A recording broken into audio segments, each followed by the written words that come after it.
त्याआधी मित्रांनो मी तुम्हाला सांगू इच्छितो की ग्लोबल ऑनलाईन युनिव्हर्सिटीने तुमच्यासाठी फुल सिलेबस कोर्स आणलेला आहे.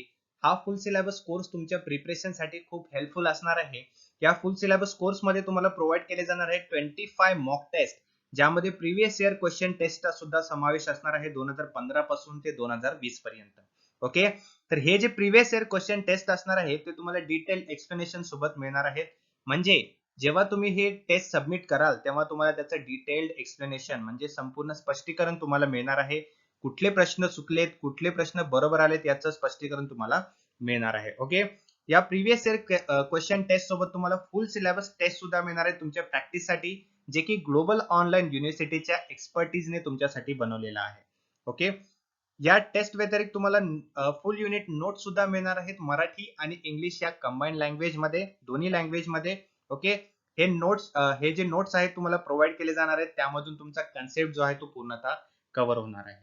ओके, या नोट्स सोबतच तुम्हाला 200+ व्हिडिओ लेक्चर सुद्धा मिळणार आहेत प्रत्येक युनिट वरती, प्रत्येक चॅप्टर वरती. ओके, तेही मराठी आणि इंग्लिश या दोन्ही लँग्वेज मध्ये, म्हणजे जेणेकरून तुम्ही तुमच्या टाइम नुसार, कन्व्हिनियंट टाइम नुसार कधीही हे व्हिडिओज पाहून तुमची स्टडी करू शकता. ओके मित्रांनो, या फुल सिलेबस कोर्स मध्ये तुम्हाला पर्सनल अटेन्शन मिळणार आहे एज्युकेटर्स कडून. म्हणजे तुम्हाला काही डाउट्स असतील, काही प्रश्न असतील तुमच्या प्रिपरेशन बद्दल किंवा एक्झामिनेशन बद्दल, तर तुम्ही एज्युकेटर्सला विचारून त्याचं निवारण करू शकता. ओके, तर खूप हेल्पफुल हा फुल सिलेबस कोर्स असणार आहे. यासोबत या फुल सिलेबस कोर्स सोबत जर तुम्ही प्रिपरेशन कराल तर मी तुम्हाला गॅरंटी देतो की तुमचा फर्स्ट अटेम्प्ट मध्ये महाराष्ट्र स्टेटचा जो एक्झामिनेशनचा गोल आहे तो क्लिअर होणार आहे. ओके, जर तुम्हाला हा कोर्स जॉईन करायचा असेल तर ग्लोबल ऑनलाईन युनिव्हर्सिटीचा ऍप्लिकेशन डाउनलोड करा, which is available on play store. Okay, or you can contact on this below number and join this full syllabus course. Okay, तर सुरू करूया आजच्या लेक्चरला. Advanced estimates data of national accounts for the year is released by. तर advance estimate जे असतात national accounts मध्ये, त्याचा डेटा जो आहे तो कोण रिलीज करत असतं? ए सेबी, बी सीएसओ, सी आरबीआय की डी आयएसआय? तर याचा राईट आन्सर आहे सीएसओ. सीएसओ काय असतं ते आपण पाहूया. The ministry has two wings. Okay, one relating to the statistics and other program implementations. The statistics wing called National Statistical Office, ज्याला NSO असं म्हणतात, आणि त्याच्या अंडर काय असतं? सेंट्रल स्टॅटिस्टिकल ऑफिस CSO, आणि computer centre and the national sample survey office म्हणजे NSSO. तर हे जे आहे CSO आणि NSSO किंवा NSSO, हे NSO च्या अंडर येत असतं. राईट, तर हे NSO जे आहे ते काय करत असतं? नॅशनल अकाउंटचा जो एस्टिमेशन डेटा आहे, राईट, ते रिलीज करत असतो. पुढील प्रश्न, CII stands for, right, CII चा लॉंग फॉर्म काय आहे इथे विचारलेला आहे. A committee on Indian industry, B commission for Indian industry, C confederation of Indian industry की D conglomeration of Indian industry? तर CII stands for Confederation of Indian Industry. CII stands for Confederation of Indian Industry. It is a not for profit and non-governmental organization, म्हणजे NPO आपण ज्याला म्हणतो, that is established to create a conducive environment for the development of industries and civil society in India through advisory and consultative services. म्हणजे हे जे CII आज जे आहे ते NPO आहे, जे की सर्व्हिसेस प्रोव्हाइड करतं. कशा प्रकारचे? जे की इंडस्ट्रीज असतात त्यामध्ये डेव्हलपमेंट करण्यासाठी, त्यांच्या एन्व्हायरमेंट मध्ये डेव्हलपमेंट करण्यासाठी, आणि सिव्हिल सोसायटीमध्ये त्यांच्या डेव्हलपमेंटसाठी हेल्प करत असते. कोण? CII, confederation of Indian industry. Okay, पुढील प्रश्न, which of the following is not a major universal environmental problem? खाली दिलेल्या ऑप्शन्स मध्ये कुठला एक पर्यावरणीय समस्या नाहीये किंवा पर्यावरणातील एक इश्यू नाही आहे? राईट, त्यामध्ये पण विचारलेलं आहे की कुठला मेजर नाहीये. ठीक आहे, not a major universal environment problem. तर ग्लोबल वॉर्मिंग आहे, ओझोन डिप्लेशन आहे, सॉइल इरोजन आहे की गार्बेज मॅनेजमेंट? राईट, तर युनिव्हर्सल जर बघायला गेलं तर ग्लोबल वॉर्मिंग हा खूप मोठा एन्व्हायरमेंटल इश्यू आहे. ओझोन डिप्लेशन आणि सॉइल इरोजन हे तिन्ही सुद्धा सर्वात मोठे युनिव्हर्सल एन्व्हायरमेंटल प्रॉब्लेम आहेत. परंतु गार्बेज मॅनेजमेंट जे आहे ते आपल्याला युनिव्हर्सली बघायला मिळत नाही. गार्बेज मॅनेजमेंट हा एक इश्यू आहे एन्व्हायरमेंटचा, परंतु compared to these three, okay, compared to these three, it is not that much bigger. Okay, म्हणजे मेजर प्रॉब्लेम नाहीये compare to this three, global warming, ozone depletion आणि सॉइल इरोजन. ठीक आहे, garbage management is a right answer. पुढील प्रश्न, banking sector reforms have not lead to. तर banking sector जे आहे, बँकिंग क्षेत्र यामध्ये रिफॉर्म्स होताना आपण बघत आहोत, बरोबर. परंतु कुठल्या प्रकारचे रिफॉर्म जे आहे ते बँकिंग सेक्टरमध्ये सध्या आता सुद्धा दिसून येत नाही. ओके, तर reduction in NPA, right, non profit asset जे आहे त्यामध्ये रिडक्शन करणं हे बँकेकडून रिफॉर्म यामध्ये अजून सुद्धा झालेलं नाहीये, राईट. एनपीए काय असतं, non performing asset is a loan or advance of for which the principal or interest payment remain overdue for a period of 90 days, right. 90 दिवसापर्यंत अजून सुद्धा जर प्रिन्सिपल अमाऊंट किंवा इंटरेस्ट पेमेंट जर ड्यू असेल किंवा ओव्हरड्यू असेल तर त्याला नॉन परफॉर्मिंग ऍसेट असं म्हटलं जातं. Banks are required to classify NPAs further into substandard, doubtful and loss assets. Okay, तर बँक काय करत असते, एनपीए ला 3 गोष्टीमध्ये किंवा 3 भागामध्ये डिवाइड करत असते. एक आहे सबस्टँडर्ड, दुसरा आहे डाउटफुल आणि तिसरा आहे लॉस ऍसेट्स. ओके, तर हे असतं NPA.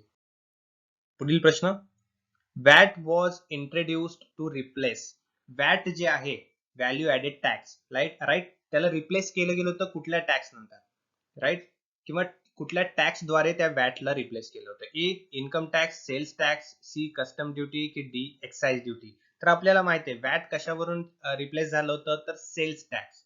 Okay, VAT was introduced value added tax, त्याला व्हीएटी म्हणजे व्हॅल्यू ऍडेड टॅक्स असं म्हटलं जातं, into the Indian taxation system on 1 April 2005.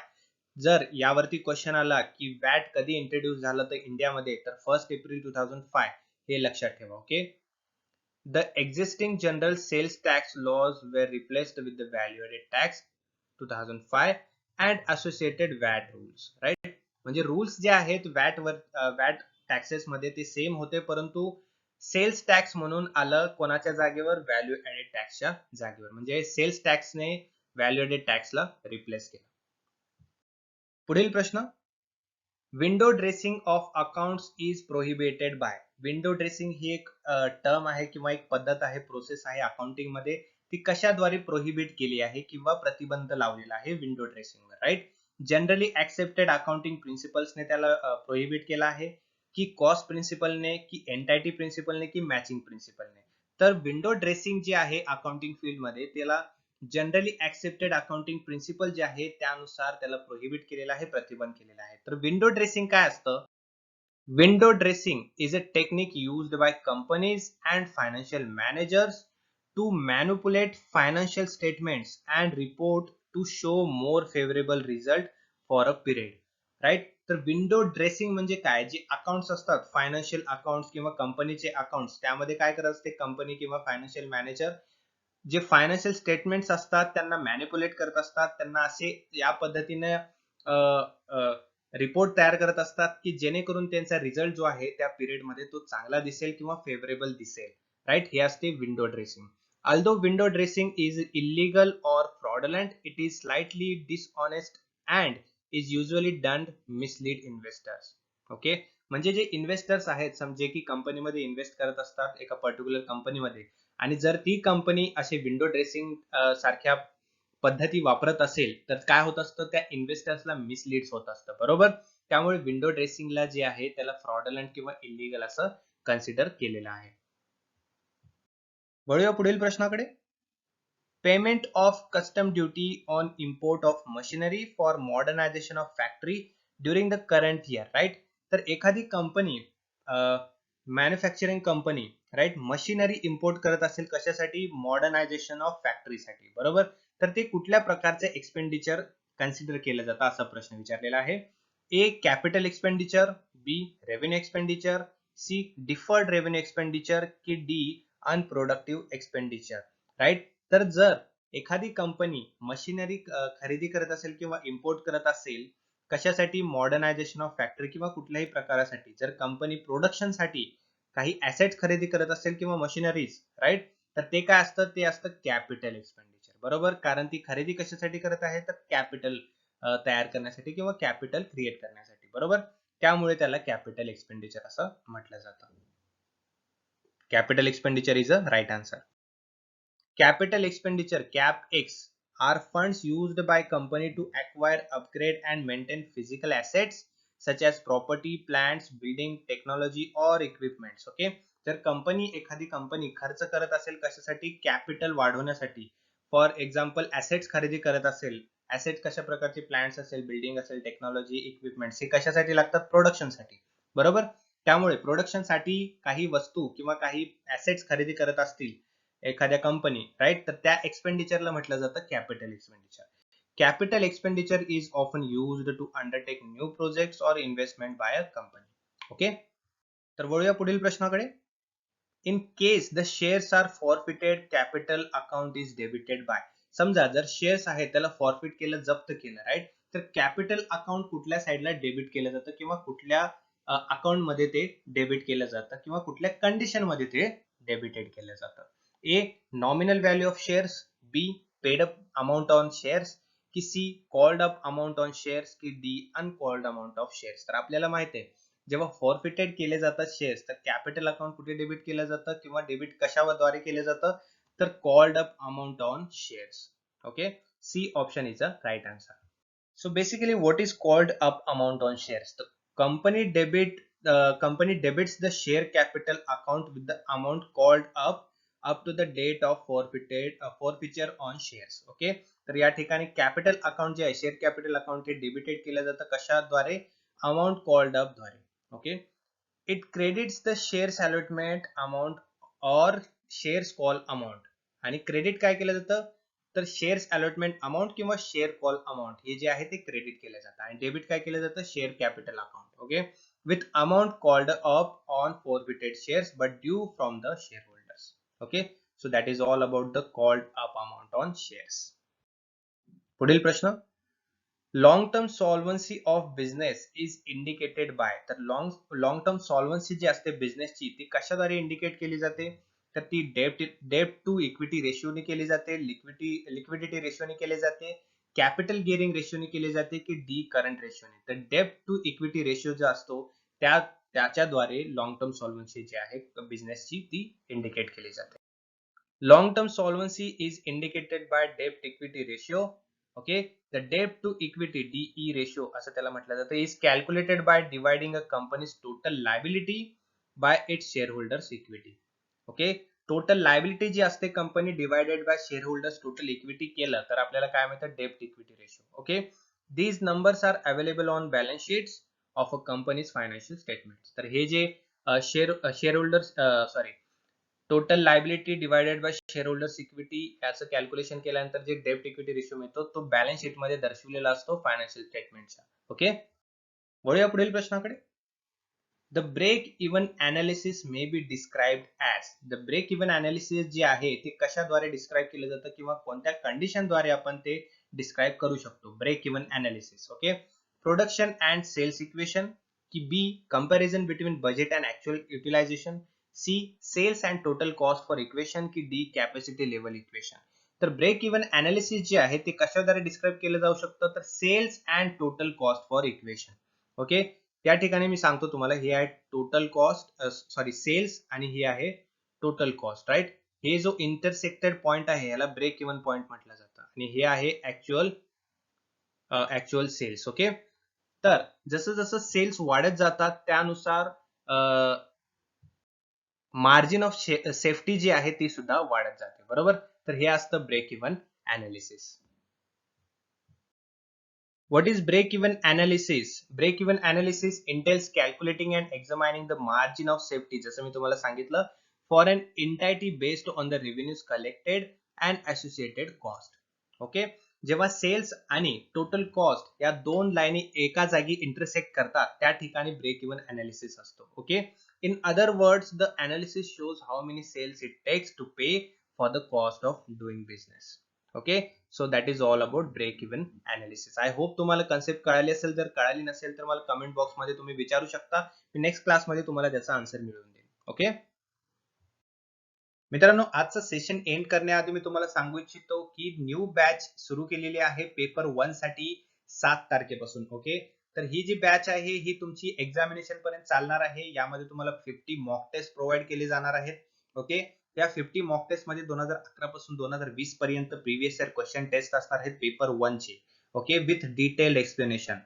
Okay, या टेस्ट व्यतिरिक्त तुम्हाला फुल युनिट नोट सुद्धा मिळणार आहेत मराठी आणि इंग्लिश या लँग्वेज मध्ये, आणि त्यासोबत व्हिडिओ लेक्चर सुद्धा मिळणार आहेत, तेही मराठी आणि इंग्लिश या दोन्ही लँग्वेज मध्ये. ओके मित्रांनो, खूप हेल्पफुल आणि खूप रिलेव्हंट आहे तुमच्यासाठी हा न्यू बॅच, जे की 7 तारखेपासून सुरू केलेला आहे.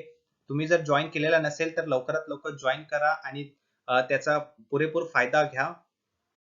ओके, तर तुम्ही जर ही बॅच जॉईन कराल, तुम्हाला जॉईन करायचं असेल तर तुम्हाला ग्लोबल ऑनलाईन युनिव्हर्सिटीचं ऍप्लिकेशन डाउनलोड करावे लागेल, जे की प्ले स्टोअर वरती अवेलेबल आहे, किंवा या खाली दिलेल्या नंबरवरती कॉन्टॅक्ट करून सुद्धा तुम्ही हा कोर्स जॉईन करू शकता. ओके, त्या कोर्सचा रेट आहे जस्ट ₹999. Okay, 99 and 9.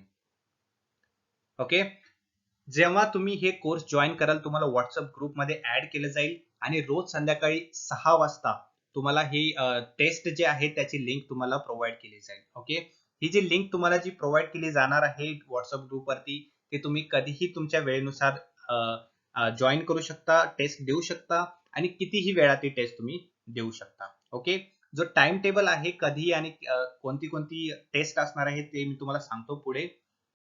तर या ठिकाणी हा टाइम टेबल आहे, या टाइम टेबल नुसार तुमचे टेस्ट असणार आहेत. ओके, 7 तारखेला टेस्ट 1 झालेली आहे, ती 25 सप्टेंबर पर्यंत तुमची 50 टेस्ट जे आहेत ते टोटल कंप्लीट होणार आहे. ओके, तर मित्रांनो, खूप हेल्पफुल आहे हा कोर्स तुमच्या अपकमिंग एक्झामिनेशन साठी. महाराष्ट्र सेटची जी एक्झामिनेशन आहे पुढच्या महिन्यात होणार आहे, त्यासाठी हा कोर्स तुमच्यासाठी खूप चांगला आहे, हेल्पफुल आहे. ओके, तर लवकरात लवकर जॉईन करा. Okay, so we have done with today's session. We will be taking next session on 2017 question paper of Maharashtra Set paper 2 Commerce. Okay, तर असंच आपण डिस्कस करणार आहोत questions with detail explanation. Okay, जेणेकरून तुम्हाला कन्सेप्ट क्लिअरन्स सुद्धा होईल, आणि त्यासोबतच तुमची जी क्वेश्चन पॅटर्न जे आहे एक्झामिनेशनचा तो सुद्धा तुम्हाला कळून जाईल. ओके, तर भेटूया पुढील सेशन मध्ये. Have a good day and thank you.